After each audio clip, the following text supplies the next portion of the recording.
Hi, I'm Nigel, aka The Art of Sound. This is the first in a series of random noodlings with commentary. You lucky people. In this video, I am going to create a new patch from scratch. Along the way, I hope to be able to pass on some of the tips and tricks that I've learned while I've been using VCV. Hopefully, some of these tips you'll find useful in your own projects. Here is a blank rack in VCV. Typically, when you start a new project, the first thing you do is add in some plugins that you use in almost every project. These would be plugins such as a clock, an audio interface, a mixer, and so on. You then have to wire them all up, and this can kill the buzz when you want to just jump in and start creating your next masterpiece. So, there is a way of creating a template, which is a special type of project that opens whenever you choose New from the File menu. To create a template, the first thing you do is start with a blank rack, and then add any and all of the plugins that you typically use in most new projects. Let me give you an example.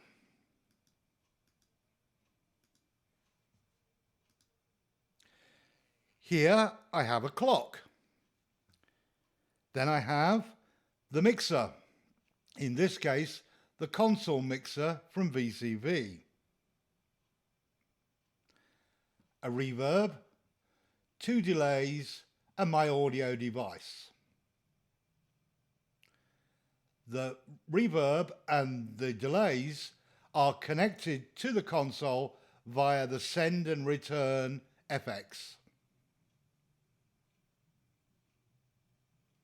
Once I have all these cabled up, I then go to File, Save As,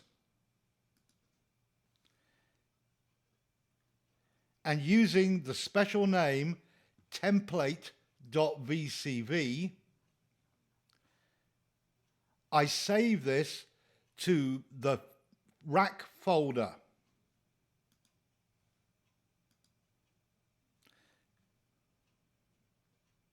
Now, when I choose New, and press OK, automatically these plugins are put into my new project, all wired up and all ready to go.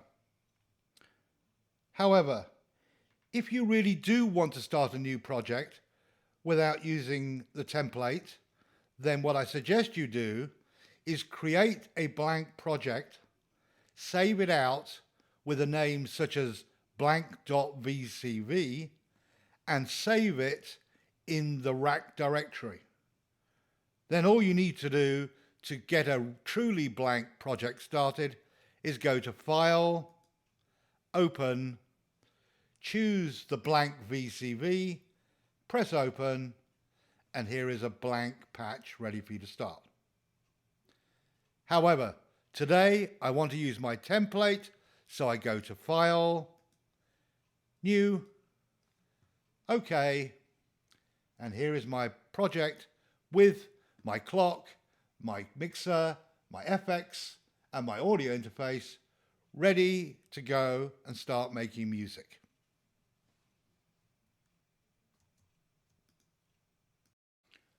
So let's begin. First thing I'm going to do is add a VCO.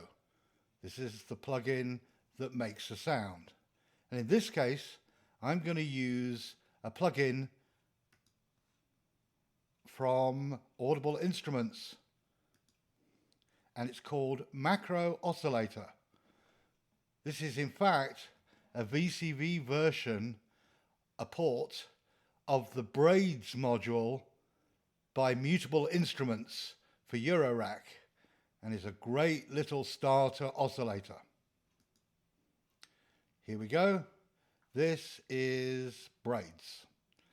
And Braids is special because it has lots of different waveforms for you to choose from to produce all sorts of different types of sounds. If you rotate the knob, the grey knob, You can go through them all, and there are literally hundreds of waveforms that you can use. I'm going to start with Seesaw, which is actually a waveform taken from a Yamaha CS80. It's a sawtooth waveform, nice and fat, beautiful waveform to begin with. Now I'm going to add to that, from the fundamentals, I'm going to add a filter and an amplifier, and I'm also going to add an envelope called an ADSR. So here's my ADSR, here's my VCA, here's my VCF, and I'm going to patch the audio output from braids to the input of the filter. Then from the low pass filter output, I'll take that and feed it into the input of the lower of the two VCAs. There's actually two VCAs in one module here. I'm going to use the bottom one for this voice. Then I take the output and feed that to my mixer. And there you can hear the sound coming from braids. If I open and close the filter, you'll hear the different tones available from the Seesaw waveform.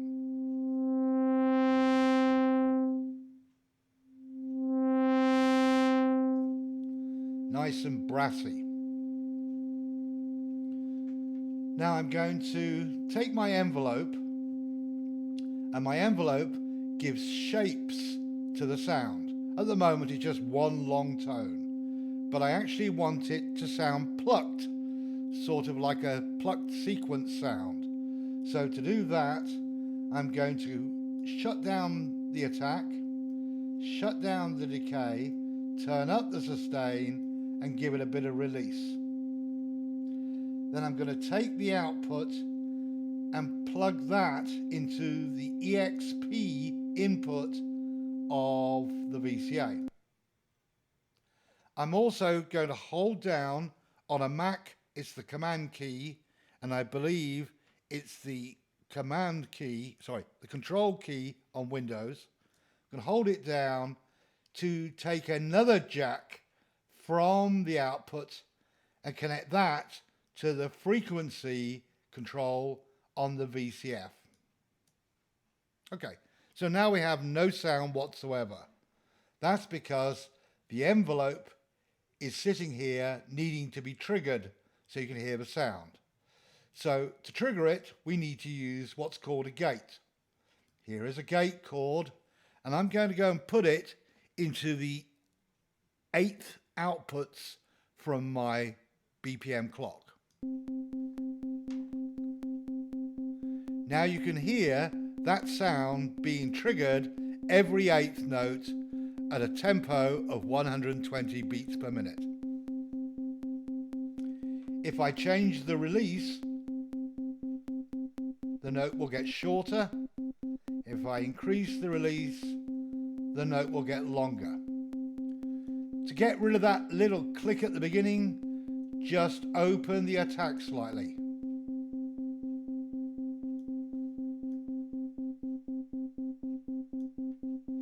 And again, if I open the filter,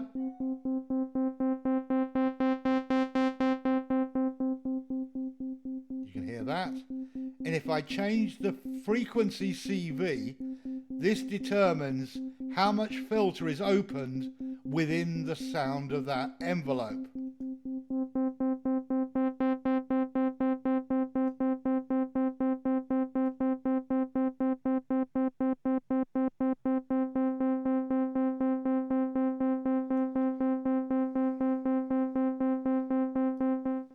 And now you have a classic sequencer blip sound. But it's all the same note at the moment, so we need to use a sequencer. In this case, I'm going to use AS's 16-step sequencer. Here it is. This sequencer has 3 tracks. 1, 2, 3. and 3 outputs for each of the row. Row 1, row 2, row 3. So I'm going to take an output from row 1 and connect that to the voltage octave or VOCT input of braids. Instead of using the gate output from the BPM, I'm going to use the gate output from the sequencer now. So now I've got the gate coming out and I've got the row A is going to affect the tone. So I turn up the volume and change the pitches using these knobs .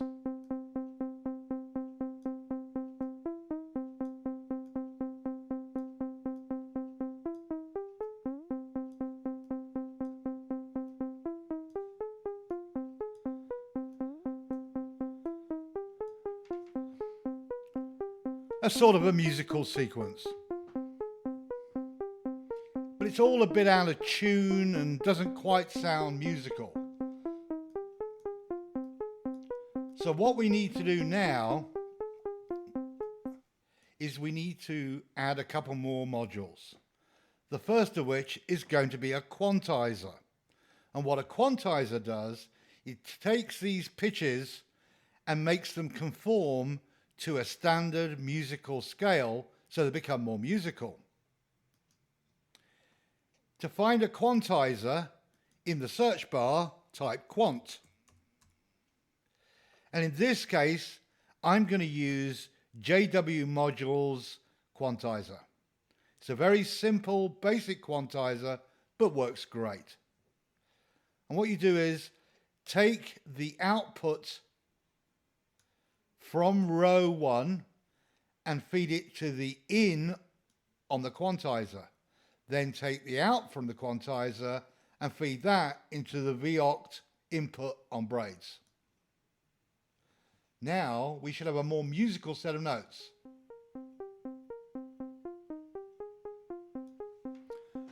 The notes from here are being made to conform to the scale of C minor. If I rotate this knob here, I can make it into C major.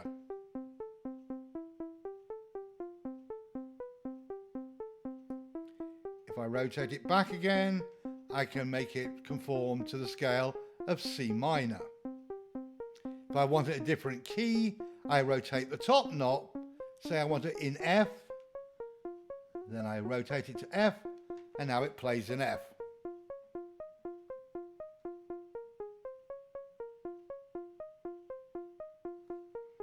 Rotate it back again and we're in C.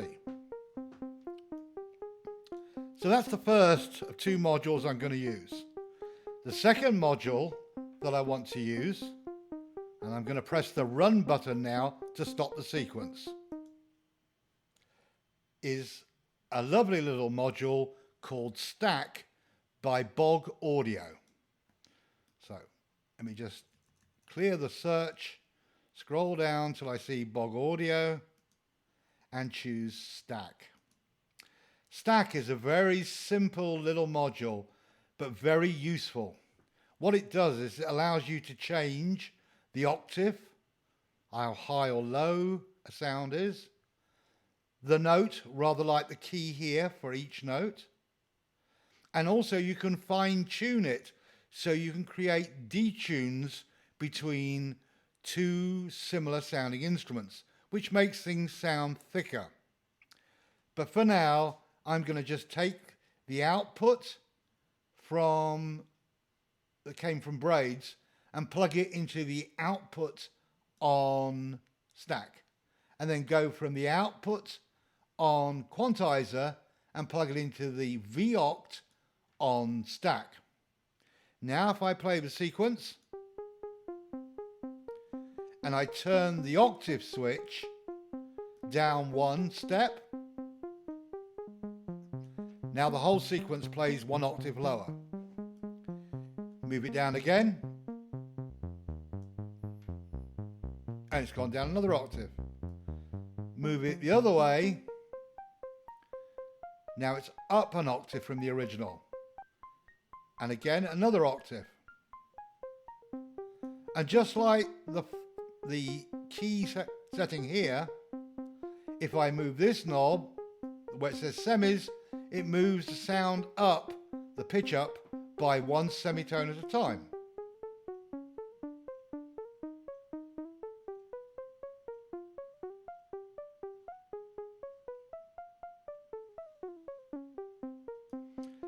And then, as I said, fine tune lets you move the sound by very small amounts.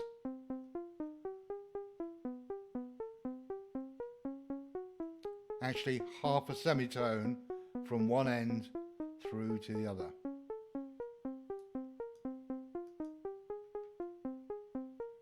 Okay, so now we have a basic sequence. I'm going to now change a few notes in this sequence to make it a bit more interesting.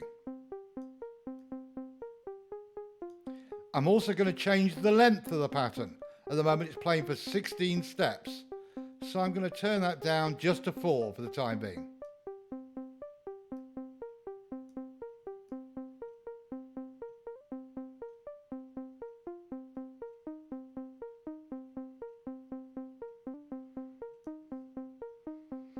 Now, little pattern.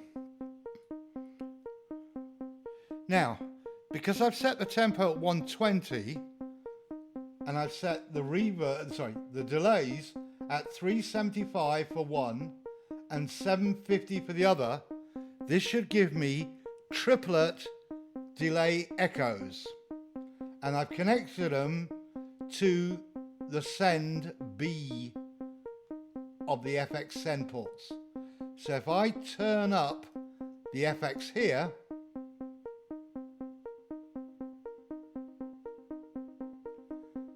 now we get that classic echoed pluck sound. And we're going to give a little bit of reverb by increasing the A FX channel, which is here.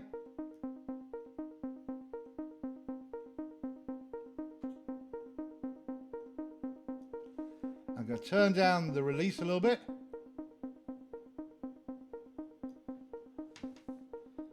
Increase the VCO a little bit. Sorry, the VCF. Let me have a nice little rhythmic patch to start with.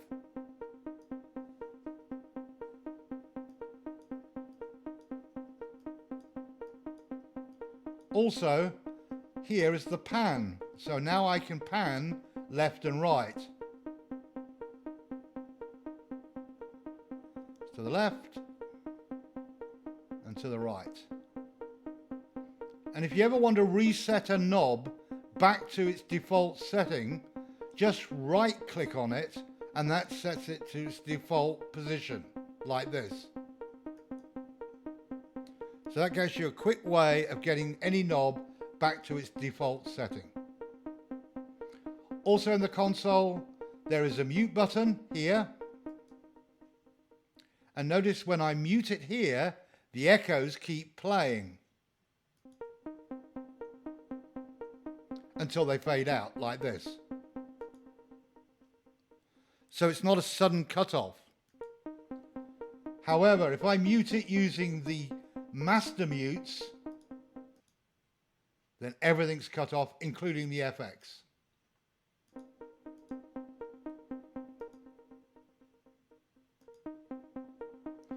And this little button here, this mutes the FX. Sorry, it mutes the original sound. So all you can hear is the FX.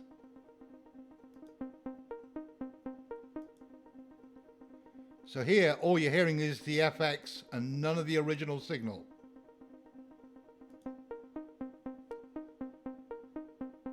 Okay.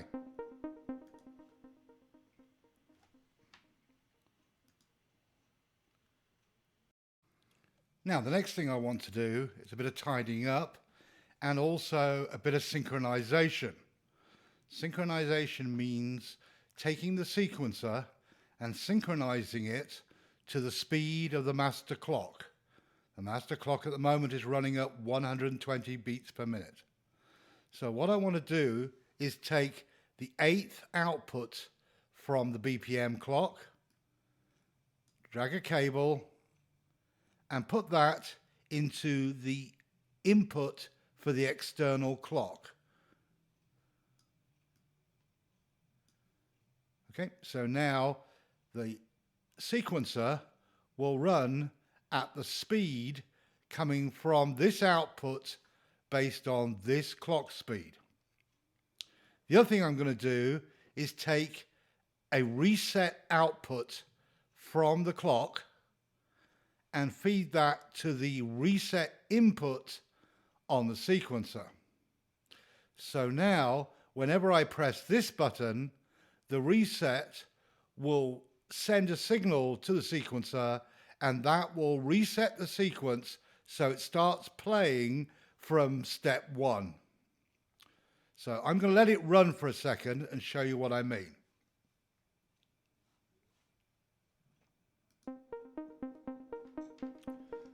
So there's the sequencer running at 120 beats per minute.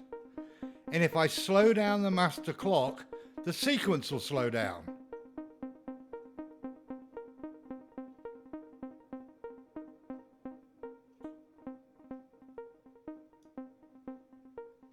So now the sequence is running at half speed, 60 beats per minute, and the sequence is playing at half speed.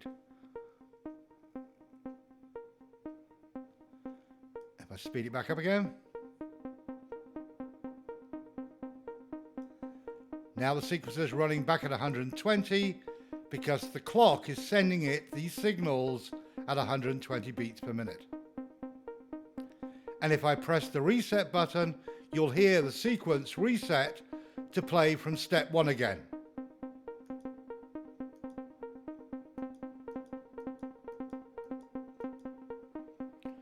Now the point of a reset is to make sure that everything starts together.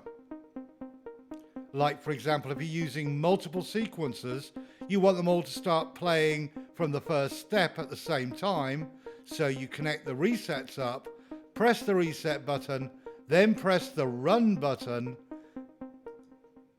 You see here, I press run and the sequencer stopped. And I press the reset button, now I press run and the sequencer will start running from step 1.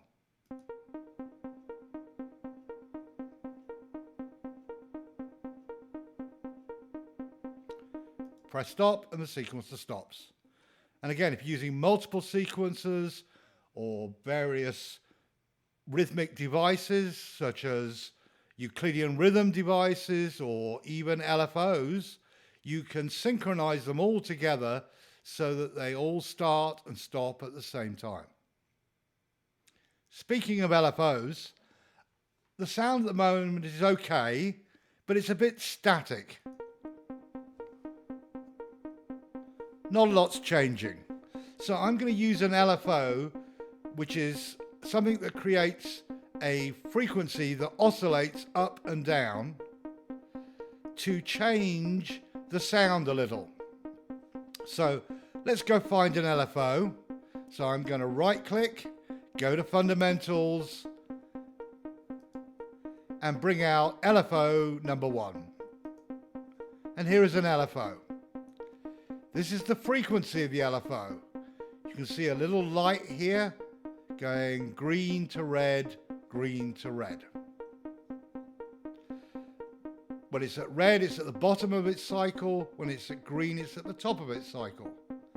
And I'm going to use a smooth output from the sine wave. Here it is. And I'm going to put it into the pan here input from my mixer for this sequencer sound.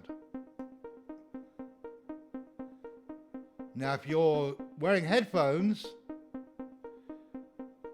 you should hear the sound pan to the right. If I move the pan button all the way over to the left,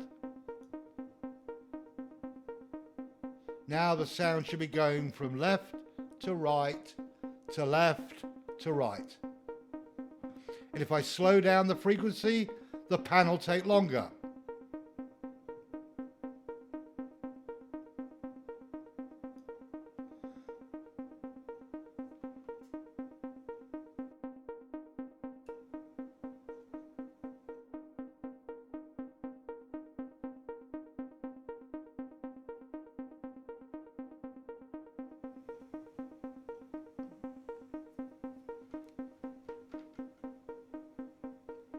If I speed it up,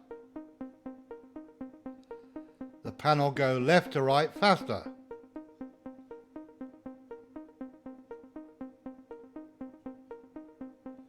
I'm going to set it about here, just to give the sound a bit of movement in the stereo field.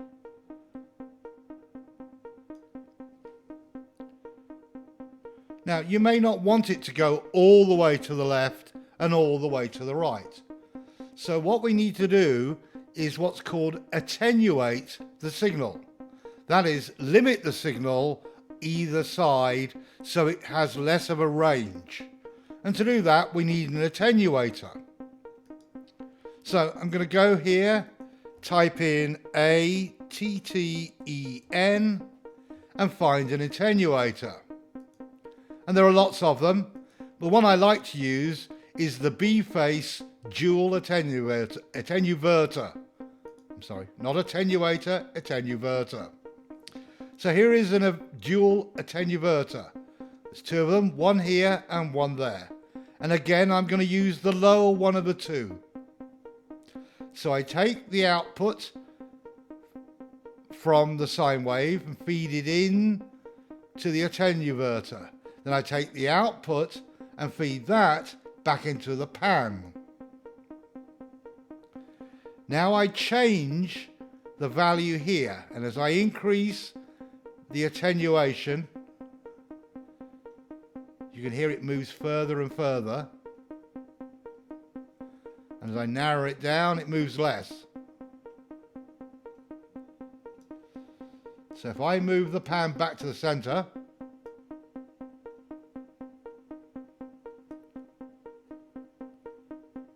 now it's moving from the center to the right. Change the offset, and then I'll make it move more to the left.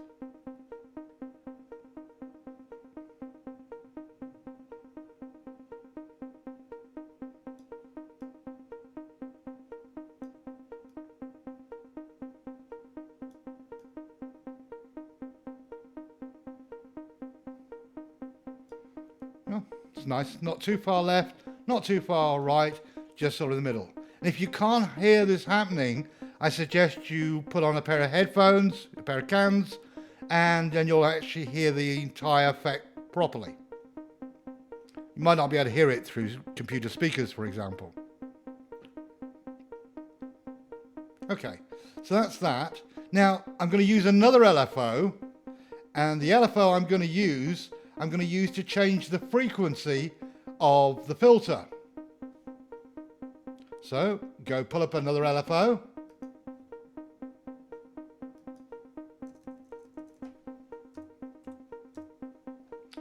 You see there's lots of them. And I'll use the fundamental one again. And I'll use the sine again. And I'm going to unplug the frequency from the envelope. And I'll put in the sine wave into the frequency itself.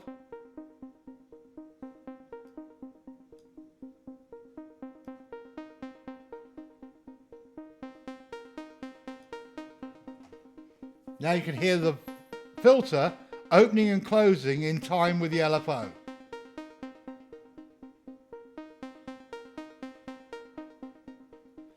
I also want to increase the richness of the sound, so I'm going to use the drive control on the filter.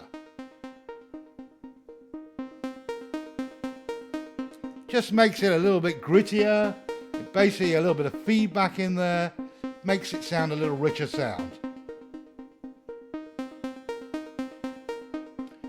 So now we've got a bit of movement on that sequence, we've got it panning, we've got the filter opening and closing.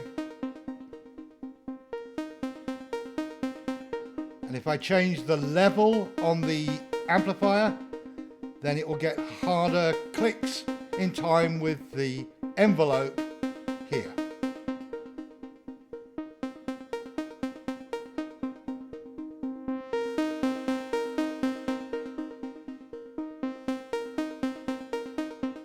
Well, just change the release slightly till I find what I'm looking for.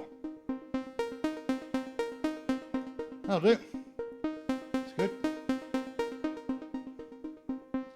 And I'm going to take the resets from the LFOs and connect them to the reset on the BPM clock. So whenever I press reset, the LFOs will reset, as will the sequencer. So they'll always start from the same place and sound the same each time I play them. So if I press reset, now press run,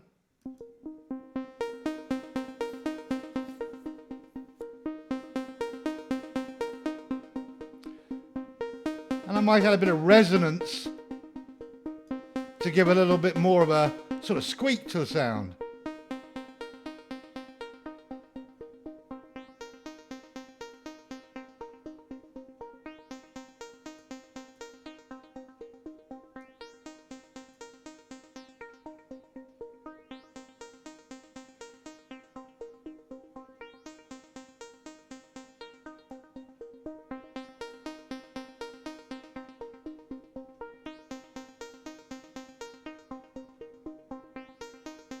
Okay, it's a nice sort of little filtery type sound for this sequence. Now at the moment I'm doing it in 4 steps. I'm going to increase the number of steps. So what I'm going to do is set up a few more notes.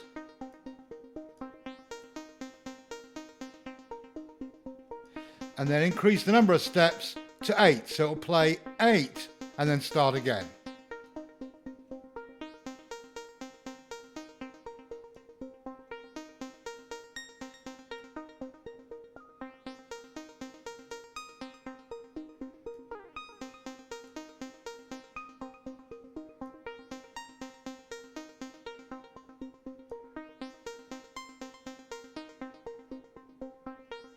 Yep.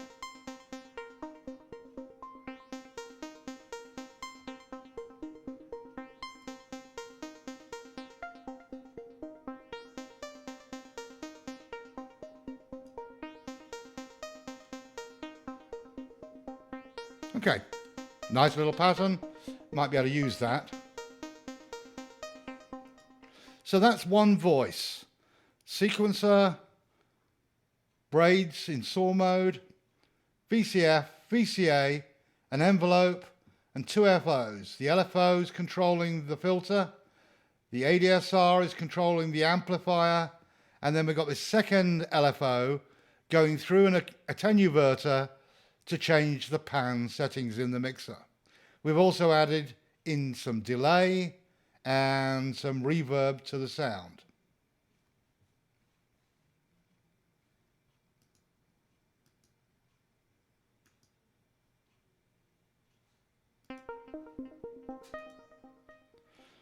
So now I press reset, press run, and so long as the run button is engaged here, the sequence will start at the beginning along with the LFO and this LFO at the same.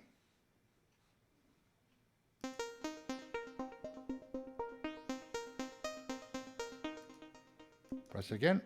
And you notice that the filters opened at the same point because the LFO reset to be the same point in its cycle.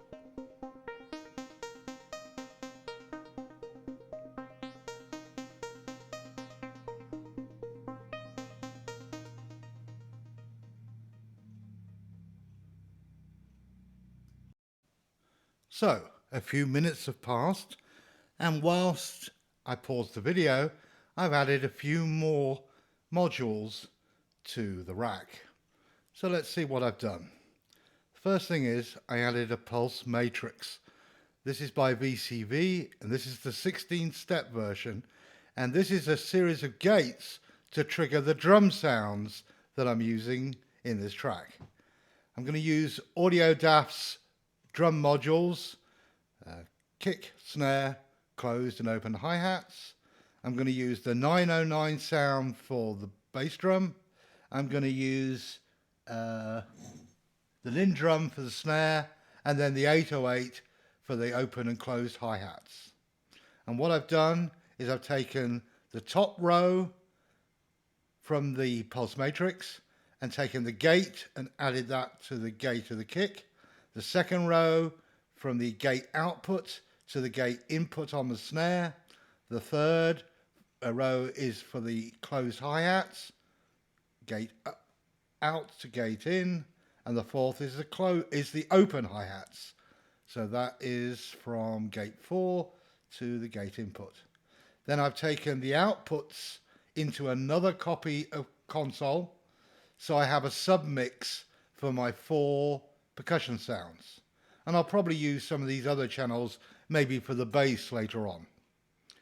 I've also panned the bass drum center, snare slightly off to the left, and then the hi-hat slightly off to the right. I've also added another reverb and 2 delays to the FX send and returns, so I can have individual effects on separate percussion instruments.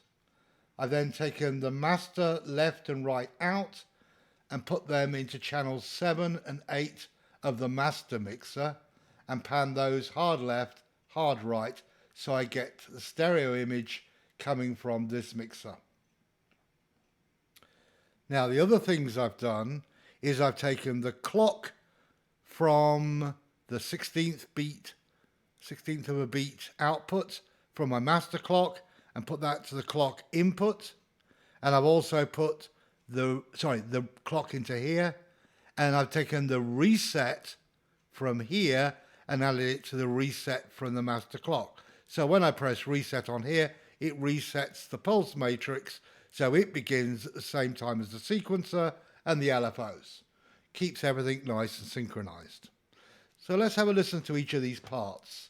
First bit is the bass drum part, and I've got them muted down here, so I'm going to unmute the bass drum.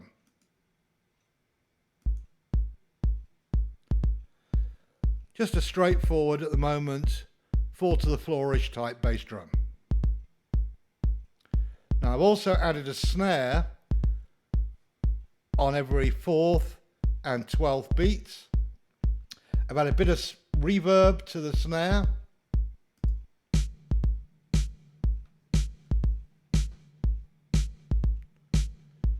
And I'll come to the closed hi-hats in a minute, but the open hi-hats I have playing on the 7th, 11th and 15th beats. And I've also added a bit of delay to the hi-hats to give them a bit of rhythm motion.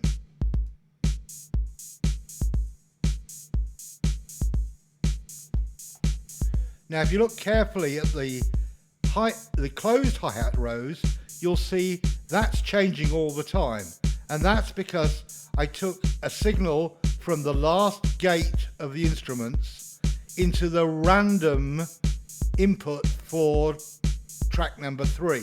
So that means every time it completes a step through all 16 beats, it randomizes the closed hi-hat pattern, so it gives it some change in feel on a constant basis. So let's have a listen to that.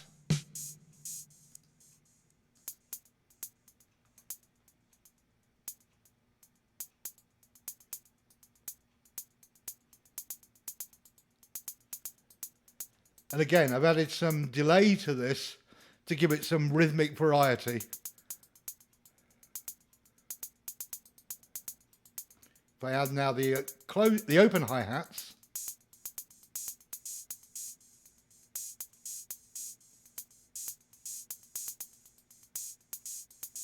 and then the bass drum and the snare,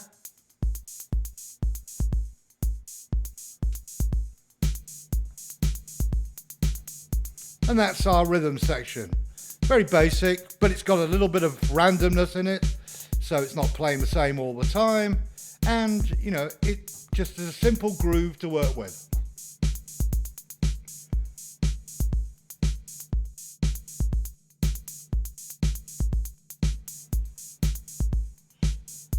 So now I'm going to add back in the muted sequence line.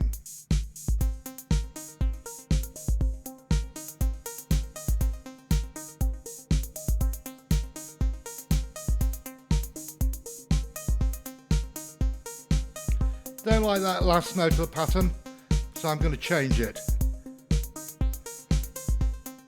There we go.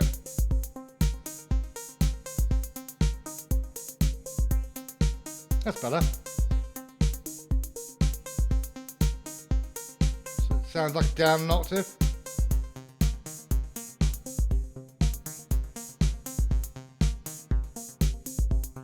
Yeah, that works.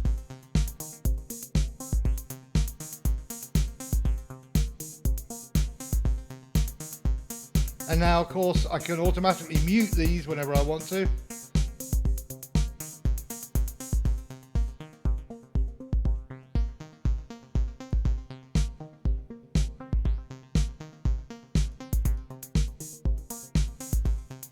So I can do a little bit of mixing on the fly if I want to.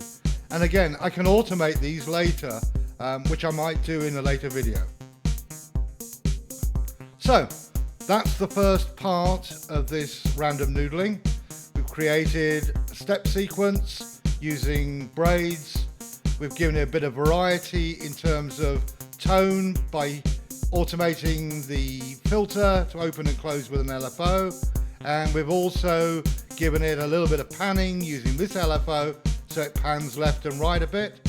And then we've got a basic drum set running in a separate mix with a bit of delay on the hi-hats, and the closed hi-hat is playing a random pattern every 16 beats.